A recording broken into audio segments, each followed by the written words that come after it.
72 வயசான வெங்கடேஷ் ஐயா கடந்த 18/4/2026 சனிக்கிழமை அன்னைக்கு வீட்டை விட்டு வெளில போயிருக்காரு. இப்போ வரைக்கும் வீடு திரும்பலை அப்படின்னு காவல்துறையில் புகார் கொடுத்துருக்காங்க. அவங்க ஒரு பக்கம் தேடினாலும் நம்மளால் முடிஞ்ச உதவி என்னவோ அவங்களுக்கு செய்வோம்.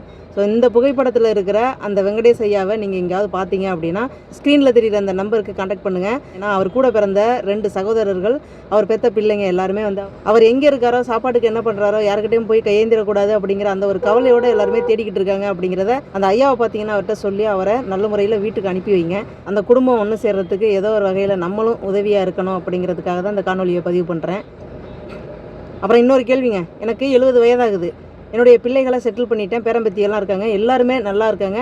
நான் இப்போது என்னுடைய மனைவியோட ரொம்ப சந்தோஷமாக இருக்கேன். எனக்கு ஏதாவது ஒன்றா என் மனைவிக்கு ஏதாவது ஒன்றா எனக்கும் துடிக்கிற வகையில் என்னுடைய அந்த இல்லற வாழ்க்கையை நான் சந்தோஷமாக வாழ்ந்துக்கிட்டு இருக்கேன் அப்படிங்கிற மாதிரியான நபர்கள் யாராவது இருக்கீங்க அப்படின்னா இப்படியும் இருக்க முடியுமா, எப்படி அது சாத்தியம் அப்படிங்கிறத கமெண்டில் கருத்தாக சொல்லுங்கள். ஏன்னா நிறைய பெரியவங்களுக்கு நம்ம பேச்சை கேட்க மாட்டேங்கிறாங்களே இந்த சின்ன பிள்ளைங்க அப்படின்ற அந்த கோபம் இருக்குது.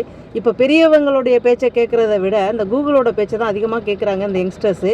ஸோ நம்ம தான் இந்த வாழ்வியலை புரிஞ்சிக்கிட்டு கொஞ்சம் அமைதியாக ஓரமாக இருக்கணும் அப்படிங்கிறத கொஞ்சம் நம்ம மைண்டில் வச்சுக்கிட்டோம் அப்படின்னாக்க இந்த மாதிரியான கோபதாபங்கள், பிரச்சனைகள் இதெல்லாம் தவிர்க்கப்படலாம்.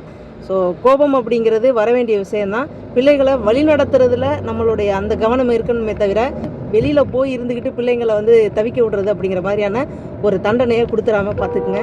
ஸோ இது ஒரு விழிப்புணர்வு காணொலி தாங்க. மீண்டும் அடுத்த ஒரு நல்ல பதிவில் உங்களை நான் சந்திக்கிறேன். நன்றிங்க.